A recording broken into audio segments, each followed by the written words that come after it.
Nadie en Querétaro hablaba del antiguo convento de Santa María de los Ángeles Caídos, no porque lo hubieran olvidado, sino porque mencionarlo traía mala suerte.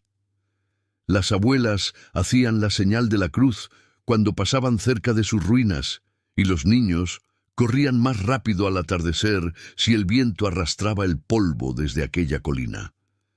El convento había sido abandonado en 1847, después de la invasión estadounidense, pero las historias que lo rodeaban eran mucho más antiguas y oscuras que cualquier batalla. Mariana Solís nunca creyó en esas supersticiones. Como historiadora de la Universidad Autónoma de Querétaro, había dedicado 5 años a investigar los conventos coloniales de la región. Pero cuando encontró un documento olvidado en los archivos del Templo de San Francisco, supo que había tropezado con algo extraordinario. Era una carta fechada en 1789, escrita por una monja llamada Sor Catalina Mendoza, dirigida al obispo de la ciudad. La carta hablaba de presencias demoníacas, sacrificios nocturnos y el pacto que manchó la tierra sagrada. El documento había sido marcado con un sello rojo: prohibido, destruir. Si estás disfrutando de esta historia, suscríbete al canal y déjanos en los comentarios desde dónde nos estás viendo. Tu apoyo nos ayuda a seguir trayéndote las historias más oscuras y fascinantes de México. Mariana leyó y releyó aquellas líneas durante semanas. ¿Por qué querían destruir la carta? ¿Qué había sucedido realmente en el convento? Decidió que necesitaba ir al lugar, explorarlo, buscar evidencias. Su esposo, Roberto, un arquitecto restaurador, intentó disuadirla. Ese lugar está en ruinas, Mariana. Es peligroso. Además, ¿sabes lo que dice la gente?, le dijo una noche mientras cenaban en su pequeño departamento del centro histórico. Pero Mariana no se dejó intimidar. Son solo historias, Roberto. Necesito saber la verdad. El convento se alzaba en las afueras de la ciudad, rodeado de nopales y mezquites retorcidos. Las paredes de cantera rosa estaban agrietadas, cubiertas de musgo y enredaderas que parecían intentar ahogar la estructura. El techo había colapsado en varias secciones, dejando al descubierto vigas de madera ennegrecidas por el tiempo y quizás por el fuego. Mariana llegó un sábado por la mañana, acompañada por su asistente de investigación, una joven llamada Lucía Ramírez, que había insistido en acompañarla a pesar del miedo que le provocaba el lugar. ¿Sientes eso?, preguntó Lucía mientras cruzaban el umbral principal. El aire dentro del convento era denso, húmedo como si la piedra transpirara. Hacía frío a pesar del sol queretano que brillaba afuera. Mariana asintió. Es solo la humedad. Estos lugares antiguos siempre huelen así. Pero en el fondo, ella también lo sentía, una opresión en el pecho, como si el edificio mismo las observara. Comenzaron en lo que había sido la capilla principal. El altar estaba destrozado, cubierto de excrementos de murciélagos y escombros. En las paredes aún se distinguían murales coloniales descoloridos, santos con rostros serenos, ángeles con alas doradas, escenas del Apocalipsis. Pero había algo extraño. En uno de los murales, alguien había pintado encima años después de la obra original. Las nuevas imágenes eran grotescas, figuras encapuchadas rodeando lo que parecía ser un altar con un cordero degollado. Mariana sacó su cámara y comenzó a fotografiar. «Esto no es parte del arte original», murmuró. «Alguien lo agregó después, quizás en el siglo XVIII». Lucía se acercó, pálida. «¿Por qué pintarían algo así en una capilla?». Mariana no tenía respuesta, pero su mente ya estaba conectando los puntos. La carta de Sor Catalina, las referencias a sacrificios, estas imágenes ocultas. Algo terrible había ocurrido aquí, algo que la iglesia había intentado borrar. Pasaron horas explorando. En la biblioteca del convento, Encontraron estantes podridos llenos de libros devorados por la humedad y los insectos. Mariana rescató algunos fragmentos legibles: un diario de contabilidad, registros de confesiones, listas de novicias que habían ingresado entre 1780 y 1790. Un nombre se repetía con frecuencia: Madre Superiora Inés de la Cruz. Según los registros, había liderado el convento durante 11 años, hasta su misteriosa desaparición en 1791. «Mira esto», dijo Lucía, sosteniendo un papel arrugado que había encontrado entre las páginas de un breviario. Era otra carta, esta vez sin firma, escrita con tinta marrón que parecía haber sido sangre. «Madre Inés nos ha conducido al abismo.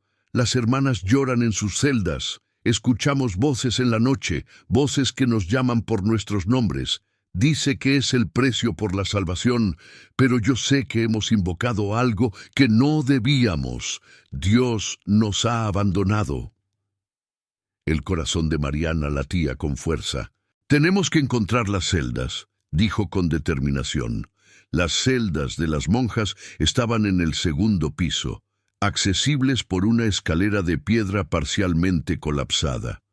Subir era arriesgado, pero Mariana no pensaba detenerse ahora. Con cuidado, probaron cada escalón antes de poner su peso. Lucía temblaba detrás de ella. «No sé si esto es buena idea, Mariana. Estamos cerca de algo importante, Lucía, lo presiento». El corredor del segundo piso era un túnel de sombras. Las puertas de las celdas estaban abiertas, colgando de bisagras oxidadas. Mariana entró en la primera. Era pequeña, apenas espacio para un catre y un crucifijo en la pared. Pero en el suelo alguien había grabado símbolos con algún objeto afilado, círculos concéntricos, estrellas de 6 puntas, palabras en latín que Mariana no reconocía de inmediato. Sacó su cuaderno y comenzó a copiarlos. En la tercera celda encontraron algo que las dejó sin aliento: un esqueleto humano, aún vestido con los restos de un hábito negro. Los huesos estaban encadenados a la pared con grilletes de hierro. «Dios mío», susurró Lucía, retrocediendo. Mariana se obligó a acercarse, a observar. El cráneo mostraba signos de trauma, una fractura en el occipital, como si hubiera sido golpeado repetidamente. «No murió de causas naturales», dijo Mariana con voz temblorosa. «La mataron y la dejaron aquí encadenada». Esa noche, de vuelta en su departamento, Mariana no pudo dormir. Las imágenes del esqueleto, los símbolos, las cartas, todo giraba en su mente como un torbellino. Roberto intentó calmarla. «Deberías informar a las autoridades sobre el cuerpo. Esto es un hallazgo arqueológico importante, pero también una posible escena del crimen, aunque sea antigua». Mariana sabía que tenía razón, pero algo en su interior le decía que debía entender primero qué había pasado realmente. Al día siguiente visitó al padre Miguel Ordóñez, el párroco más anciano de Querétaro, un hombre de 80 años que había servido en varias iglesias de la región. Cuando Mariana mencionó el convento de Santa María de los Ángeles Caídos, el rostro del padre se ensombreció. «No debiste ir ahí, hija», dijo con voz grave. «Ese lugar está maldito, y no uso esa palabra a la ligera». «Padre, soy historiadora. No creo en maldiciones, pero sí creo que algo terrible ocurrió allí. Encontré un cuerpo, cartas que hablan de rituales. Necesito saber la verdad». El padre Miguel suspiró profundamente y la invitó a sentarse. «Hay cosas que la Iglesia prefiere mantener enterradas, Mariana. Pero si ya estás metida en esto, es mejor que sepas contra qué te enfrentas». Según el padre, en 1785, una monja llamada Inés de la Cruz llegó al convento proveniente de España. Era una mujer carismática, educada, con conocimientos de teología y filosofía que impresionaron al obispado. En poco tiempo fue nombrada Madre Superiora. Pero Inés traía consigo algo más. textos prohibidos, libros de alquimia y ocultismo que había obtenido en Europa. Creía que podía comunicarse con los ángeles, con los seres superiores, explicó el padre Miguel. Convencía a las hermanas de que estaban destinadas a trascender, a alcanzar un estado de gracia superior. Poco a poco, Inés transformó el convento. Introdujo rituales nocturnos que no estaban aprobados por la Iglesia. Las monjas dejaron de asistir a misa con regularidad. Comenzaron a encerrarse, a realizar penitencias extremas. Los vecinos del pueblo cercano empezaron a escuchar cantos extraños en medio de la noche, gritos que parecían de animales siendo sacrificados. Hubo denuncias, continuó el padre. Pero Inés tenía protectores poderosos en la ciudad, hombres ricos que creían en sus visiones. El obispo intentó investigar, pero fue detenido por presiones políticas. En 1789, una de las monjas, Sor Catalina, logró escapar. Llegó al obispado cubierta de heridas, delirando. Habló de sacrificios de animales, de invocaciones a entidades que no eran divinas, de hermanas que habían enloquecido y se autolesionaban. Dijo que Madre Inés estaba convencida de que podía abrir una puerta entre nuestro mundo y otro reino, un lugar donde los ángeles caídos esperaban para reclamar la tierra. Catalina escribió la carta que encontraste, dijo el padre Miguel, pero antes de que el obispo pudiera actuar, ella murió, envenenada según algunos, suicidio según el informe oficial. Mariana sintió un escalofrío. ¿Y qué pasó con Madre Inés? El padre Miguel bajó la mirada. En 1791, el obispo finalmente consiguió el permiso para intervenir. Envió soldados y sacerdotes al convento. Lo que encontraron, nadie quiso hablar mucho de ello.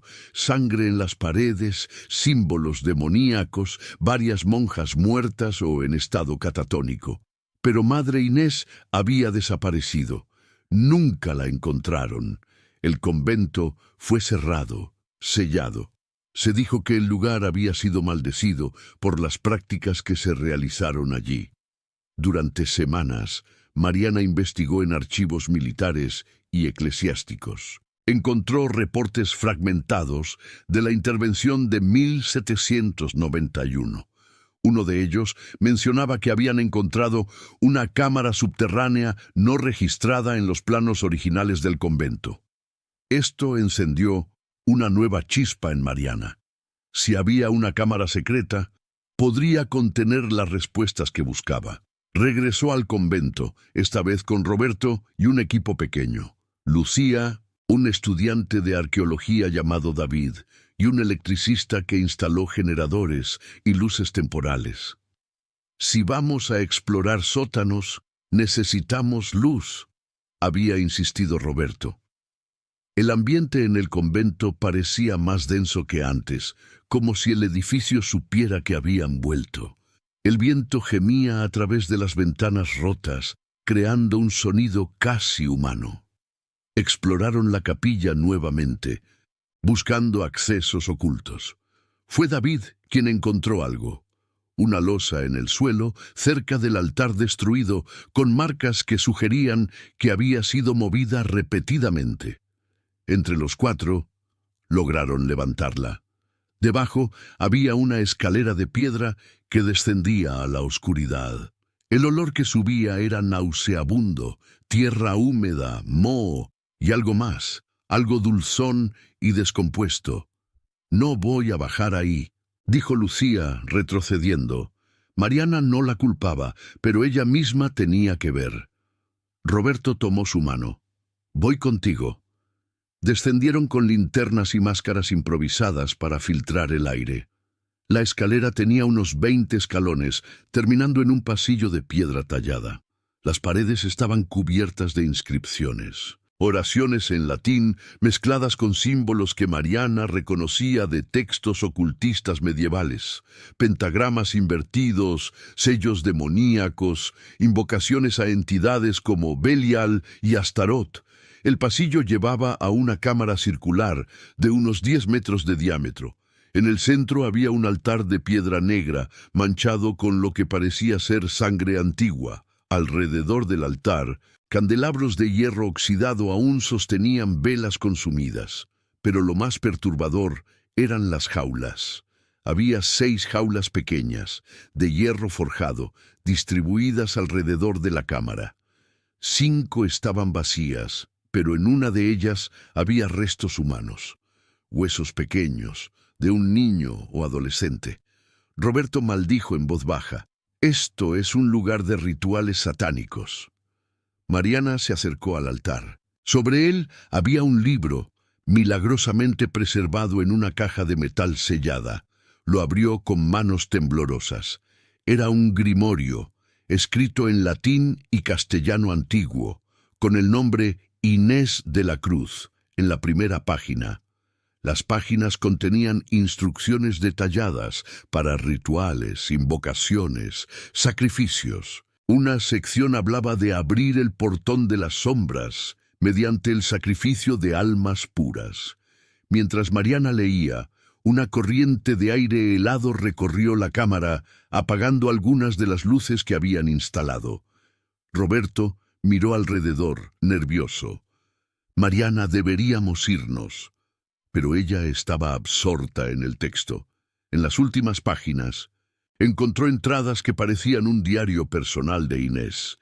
Febrero de 1791. Las hermanas dudan, no entienden que el sacrificio es necesario. He elegido a 3 para el ritual final. Con su sangre, el portón se abrirá y los ángeles caídos retornarán para juzgar este mundo corrupto.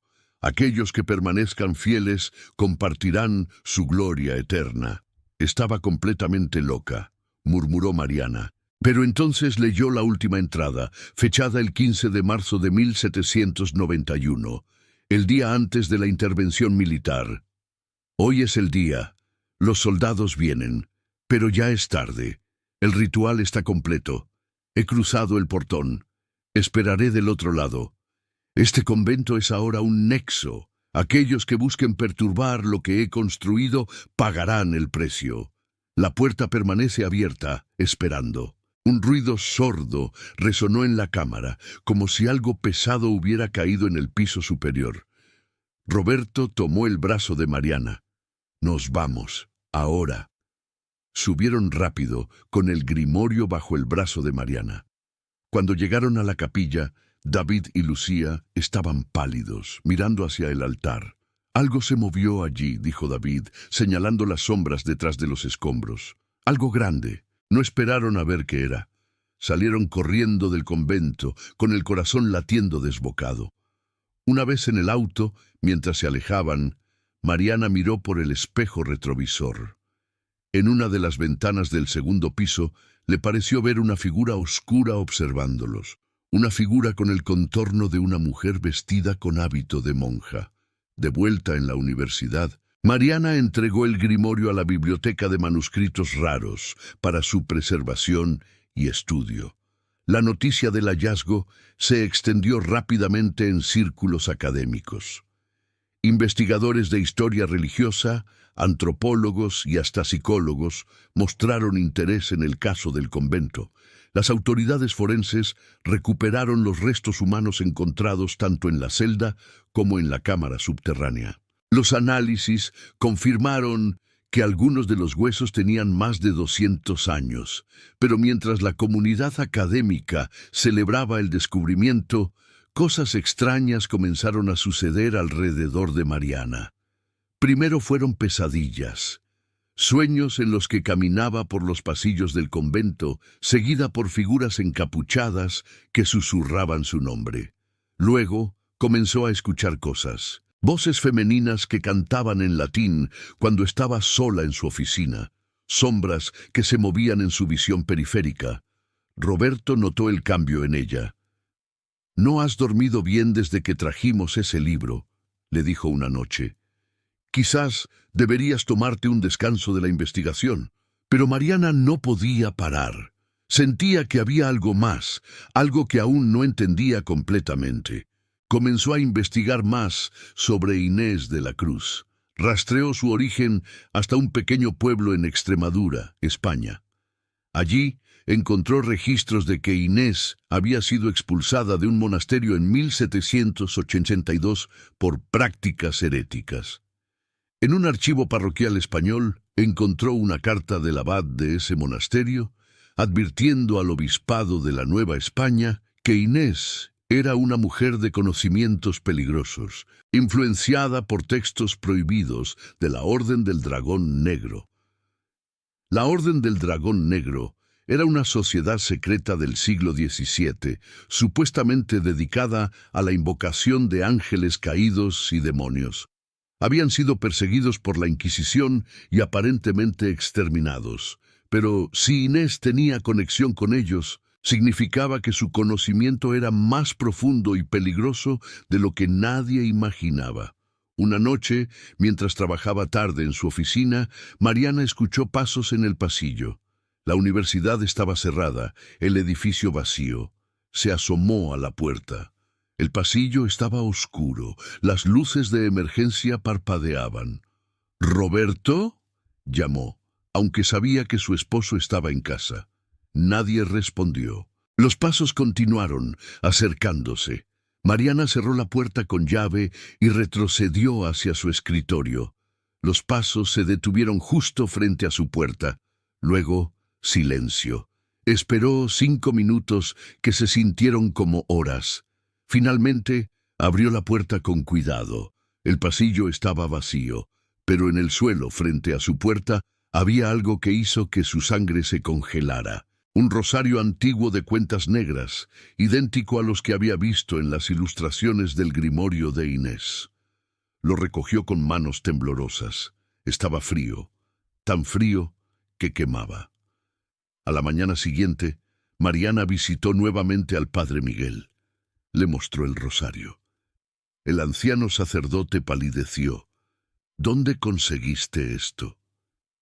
«Apareció en mi oficina anoche».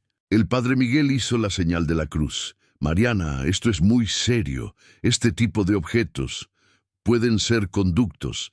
Si lo que Madre Inés escribió es cierto, si realmente intentó abrir algún tipo de portal, entonces es posible que algo haya quedado atado a ese lugar, a sus objetos. Necesitas protección espiritual». Por primera vez en su vida racionalista, Mariana consideró la posibilidad de que hubiera fuerzas más allá de lo que la ciencia podía explicar. El padre Miguel realizó una bendición sobre ella y su hogar. «Pero eso no será suficiente», advirtió. «Si el convento está realmente maldito, la única manera de cerrar lo que sea que Inés abrió es mediante un exorcismo del lugar. Y necesitarías la autorización del obispado, algo que será muy difícil de conseguir». Mariana no se dio por vencida. Solicitó una audiencia con el obispo de Querétaro, presentando todos sus hallazgos: las cartas, los restos humanos, el grimorio, los testimonios históricos. El obispo, un hombre pragmático de 60 años, llamado Monseñor Arturo Salazar, la escuchó con escepticismo al principio. Pero cuando Mariana mostró fotografías de los símbolos en la cámara subterránea y tradujo algunos pasajes del grimorio, su expresión cambió. «Esto es inquietante», admitió el obispo. «Pero no puedo autorizar un exorcismo basándome solo en hallazgos históricos. Necesitaría evidencia de actividad actual». Mariana pensó en las voces, las sombras, el rosario. «Ha habido manifestaciones, monseñor. En mi persona, en el lugar, otros también las han experimentado». El obispo suspiró. «Déjame investigar. Consultaré con el Vaticano. Mientras tanto, te sugiero que te mantengas alejada del convento». Pero Mariana no podía mantenerse alejada. Sentía una compulsión, casi una obsesión, por entender completamente lo que había pasado. Una noche, sin decirle a nadie, regresó sola al convento. Era una decisión imprudente, peligrosa, pero algo la llamaba. Llevaba el rosario negro en su bolsillo, una linterna y su grabadora de voz, pensando que si había alguna manifestación podría documentarla. El convento estaba envuelto en niebla. La luna llena iluminaba las ruinas con una luz plateada que hacía que las sombras parecieran moverse por sí solas. Mariana entró por la puerta principal, sus pasos resonando en el silencio. Todo estaba como lo habían dejado, pero la atmósfera era diferente, más densa, más viva. Caminó hacia la capilla, encendió su grabadora y comenzó a hablar. Es 26 de marzo, 11 p.m. Estoy en el convento de Santa María de los Ángeles Caídos. Si hay alguna presencia aquí, me gustaría comunicarme. Al principio, nada, solo el sonido del viento. Luego, un susurro, débil, apenas audible. Mariana. Ella se congeló. El susurro venía de la abertura que conducía a la cámara subterránea. Contra todo instinto de supervivencia, comenzó a descender. La cámara estaba exactamente como la habían dejado, excepto por una cosa. Las velas en los candelabros estaban encendidas. Ardían con llamas azules, imposibles. ¿Quién eres?, preguntó Mariana, su voz temblando. Una voz respondió, ahora clara, femenina, con un acento español antiguo. Tú sabes quién soy, Mariana. Has leído mis palabras, has tocado mis objetos, ahora estás conectada. Mariana miró alrededor, pero no vio a nadie. ¿Madre Inés? Una risa suave resonó en la cámara. Madre Inés murió hace mucho, pero su obra permanece. El portón permanece abierto, y aquellos que buscan, encuentran. Desde las sombras detrás del altar, una figura comenzó a materializarse. Era translúcida al principio, como humo, pero gradualmente tomó forma. Una mujer alta, vestida con un hábito negro, su rostro pálido y hermoso, pero con ojos completamente negros, sin blanco, sin iris. Mariana quiso correr, pero sus piernas no respondían. «No temas», dijo la aparición. «He esperado mucho tiempo por alguien como tú, alguien que busca la verdad sin importar el costo». «¿Qué eres?», logró articular Mariana. La figura sonrió. «Soy lo que queda cuando alguien cruza el velo entre mundos y decide no regresar completamente». Inés de la Cruz logró lo que buscaba, trascendió, pero dejó una parte de sí misma aquí, atada a este lugar esperando. Esperando a que alguien complete su obra. Mariana sacudió la cabeza luchando contra el terror paralizante. «No voy a completar nada. Lo que hiciste fue monstruoso. Asesinaste gente inocente». La sonrisa de la figura se desvaneció. «¿Inocente? Nadie es inocente. Este mundo está podrido, Mariana. Lo estaba en mi tiempo y lo está ahora. Las hermanas que sacrifiqué fueron ofrendas necesarias para algo mayor. Los ángeles caídos traerán el juicio que la humanidad merece». Mariana reunió coraje. «Los ángeles caídos no existen como tú crees. Esto es solo una perversión, una excusa para tu locura». La figura se acercó y la temperatura en la cámara cayó drásticamente. «¿Estás tan segura? Entonces, ¿por qué estoy aquí? ¿Por qué puedes verme?» En ese momento, Mariana sintió el rosario negro en su bolsillo quemarse contra su piel. Lo sacó sin pensar. La figura retrocedió, siseando. «¿Por qué lo trajiste?» Mariana no entendía qué estaba pasando, pero sostuvo el rosario frente a ella como un escudo. «Porque es tuyo, y voy a usarlo para detenerte». La aparición se retorció. «No puedes detener lo que ya está en movimiento. El portón está abierto.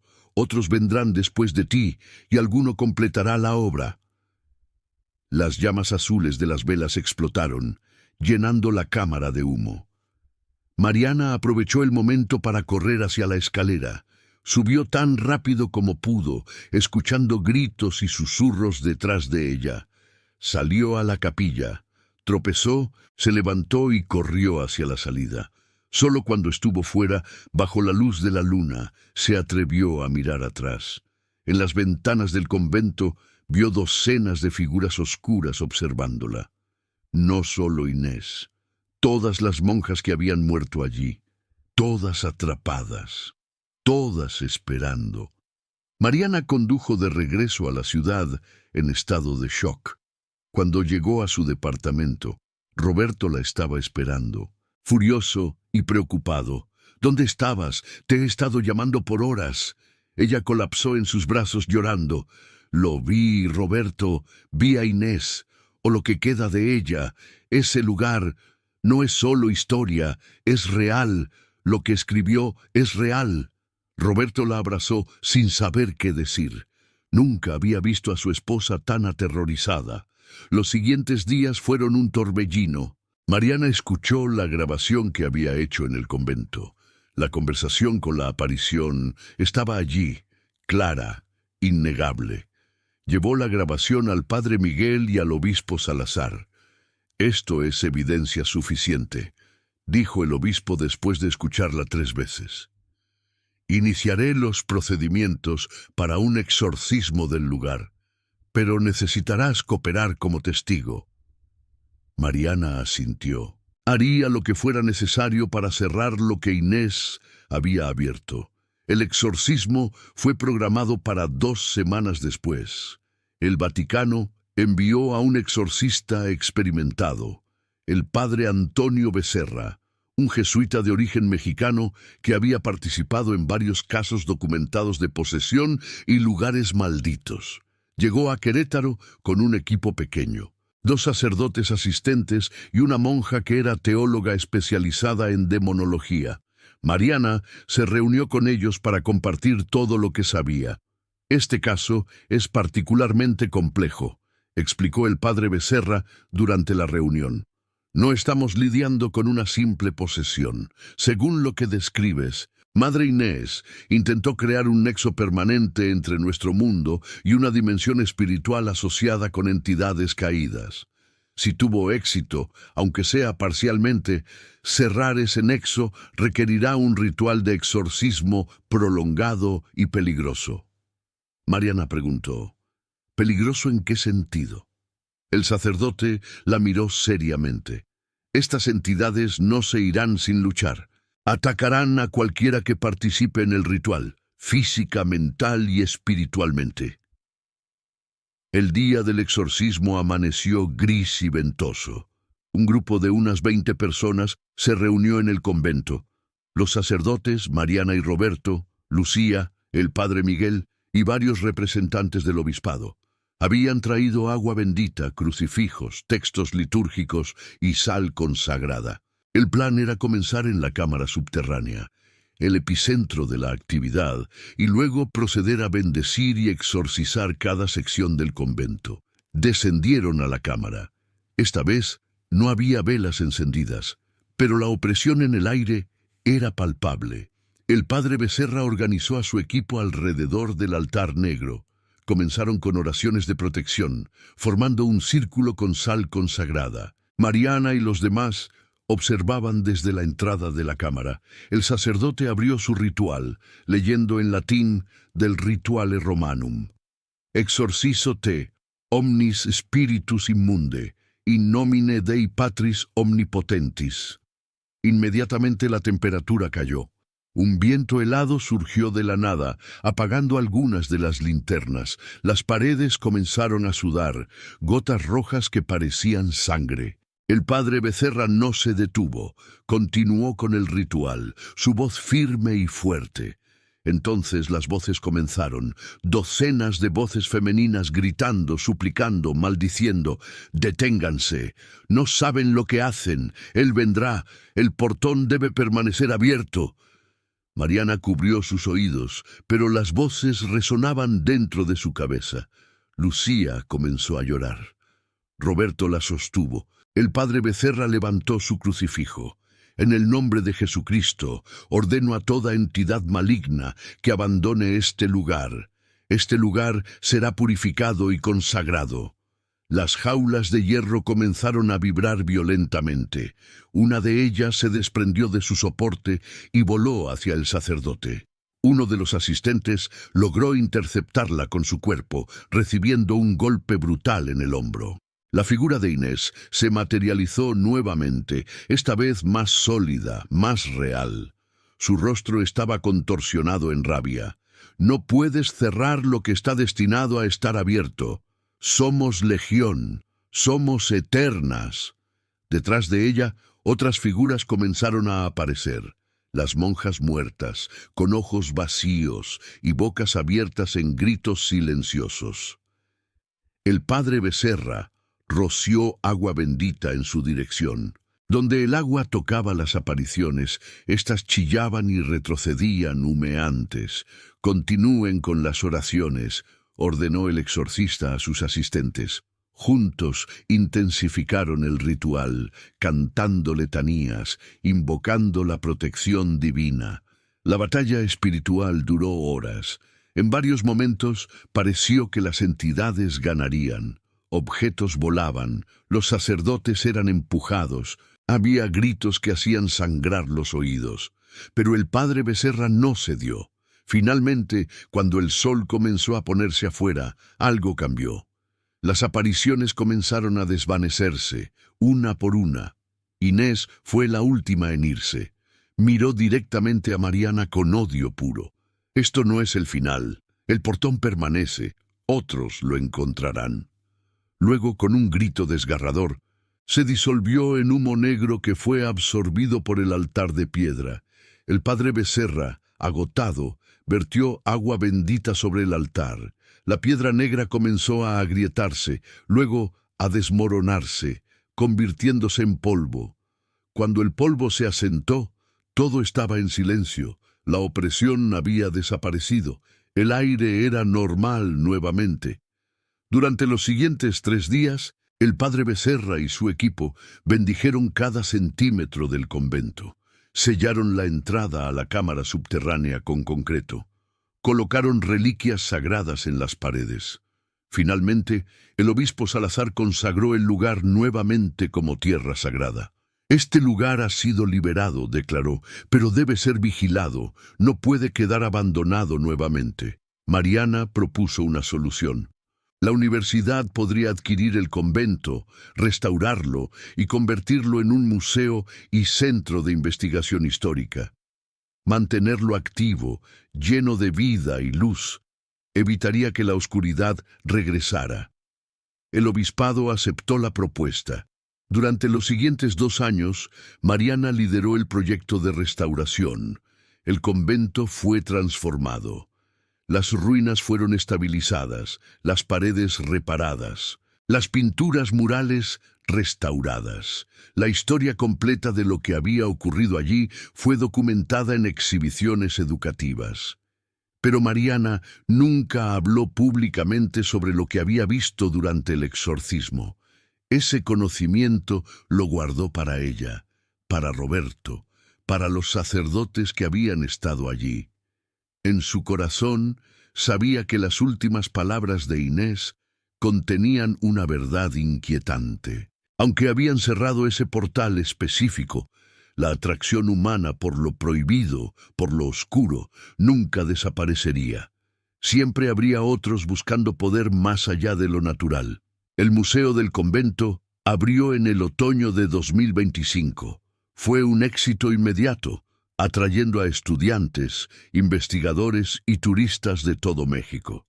Mariana dio la conferencia inaugural hablando sobre la historia colonial del lugar, sobre Madre Inés de la Cruz como un caso de estudio de fanatismo religioso y manipulación psicológica. No mencionó demonios ni portales, solo hechos históricos verificables. Una noche, después del cierre del museo, Mariana caminó sola por los pasillos restaurados. Todo estaba tranquilo, pacífico. Las paredes pintadas de blanco brillaban bajo las luces LED. En lo que había sido la capilla, ahora había una hermosa exposición sobre el arte religioso novohispano. Se detuvo frente a un mural restaurado. Un ángel con alas doradas, sosteniendo una espada flamígera. Recordó las imágenes grotescas que habían estado pintadas sobre este mural, ahora completamente removidas. ¿Se ha ido realmente?, se preguntó en voz alta. Una voz suave detrás de ella respondió: «Sí, se ha ido». Era el padre Miguel, que había venido a la inauguración. Mariana se sobresaltó. Luego sonrió. Me asustó, padre. El anciano sacerdote caminó junto a ella. Este lugar está en paz ahora. Puedo sentirlo. Lo que hiciste fue valiente, Mariana. Muy pocas personas tendrían el coraje de enfrentar lo que enfrentaste y luego transformarlo en algo positivo. No podía dejarlo en ruinas, dijo Mariana. Ese sería el verdadero triunfo de Inés, que su oscuridad prevaleciera. Al traer luz aquí, al contar la verdad de lo que pasó sin sensacionalismo, honramos a las víctimas y evitamos que la historia se repita. El padre Miguel asintió. Sabia reflexión. El mal prospera en la oscuridad y el silencio, la verdad y la luz son las mejores defensas. Antes de irse esa noche, Mariana bajó al área donde había estado la entrada a la cámara subterránea. Ahora era una pared sólida de concreto, sobre la cual habían instalado una placa conmemorativa, en memoria de las hermanas que perdieron sus vidas aquí, que descansen en paz eterna. Tocó la placa suavemente. Sintió una calidez, una sensación de cierre. Quizás las almas atrapadas finalmente habían encontrado paz, quizás no, pero había hecho todo lo que podía. Años después, cuando estudiantes y colegas le preguntaban a Mariana sobre su tiempo investigando el convento, ella siempre compartía las mismas lecciones. La importancia de buscar la verdad, de no permitir que el miedo dicte nuestras acciones, de recordar que la historia contiene advertencias para el presente. Algunos notaban un cambio en ella después de aquella experiencia, una seriedad subyacente, una profundidad en su mirada que no había estado allí antes. Roberto a veces bromeaba diciendo que su esposa había envejecido 10 años en aquellos meses. Pero él también había cambiado. Ambos habían visto algo que desafiaba su comprensión del mundo, que sacudía sus certezas racionalistas. No lo hablaban mucho, pero a veces, en las noches tranquilas, se miraban y sabían que compartían un secreto que pocos podrían creer o entender. El convento de Santa María de los Ángeles Caídos se convirtió en uno de los sitios históricos más visitados de Querétaro. Estudiantes de todo el país acudían para estudiar su arquitectura, su historia, los eventos documentados que habían ocurrido allí. Pero en las guías turísticas y folletos educativos no había mención de exorcismos o manifestaciones sobrenaturales, solo historia, fechas, hechos. Y quizás eso era lo correcto, porque la verdadera lección del convento no era sobre fantasmas o demonios, era sobre el peligro del fanatismo, sobre cómo personas inteligentes pueden ser seducidas por ideologías extremas, sobre las consecuencias devastadoras cuando la fe se tuerce en obsesión. Era un recordatorio de que el verdadero mal no viene de otras dimensiones, sino del corazón humano cuando éste elige la oscuridad sobre la luz. Una tarde de diciembre, Mariana recibió una carta de España. Era de un historiador de la Universidad de Salamanca que había leído sobre sus investigaciones. La carta mencionaba que habían encontrado documentos adicionales sobre la Orden del Dragón Negro y sus conexiones en la Nueva España. Creemos que Madre Inés no actuó sola, decía la carta. Hay evidencia de una red más amplia de individuos en México y España que compartían sus creencias. Si le interesa continuar su investigación, estaríamos encantados de colaborar. Mariana leyó la carta 2 veces, luego la guardó en un cajón de su escritorio. Algunos misterios, decidió, era mejor dejarlos sin resolver.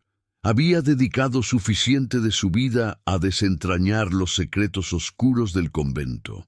Ahora era tiempo de enfocarse en el presente, en enseñar a sus estudiantes, en disfrutar de su vida con Roberto, en contribuir a la comunidad académica de maneras más constructivas.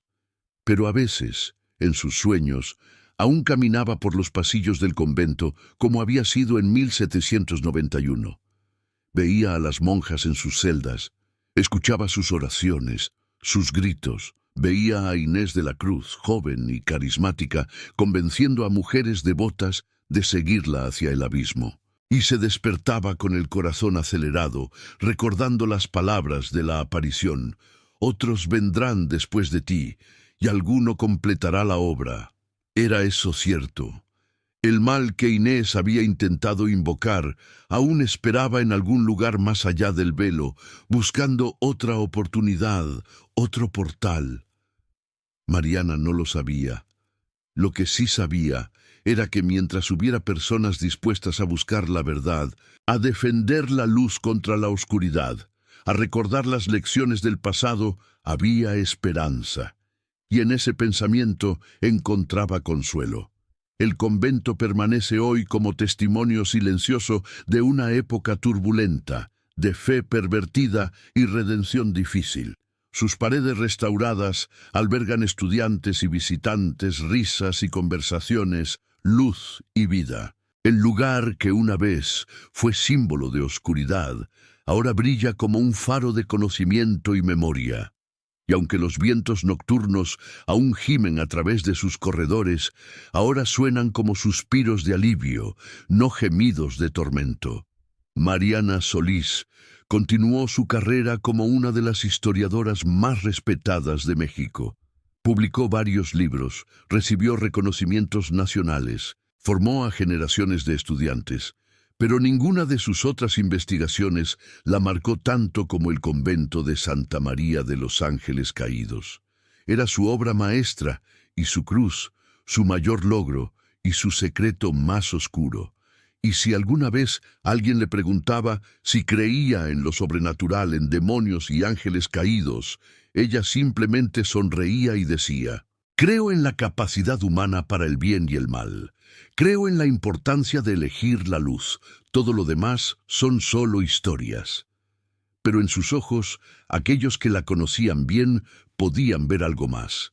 Podían ver que ella había visto algo, sabía algo, que había cambiado su perspectiva para siempre.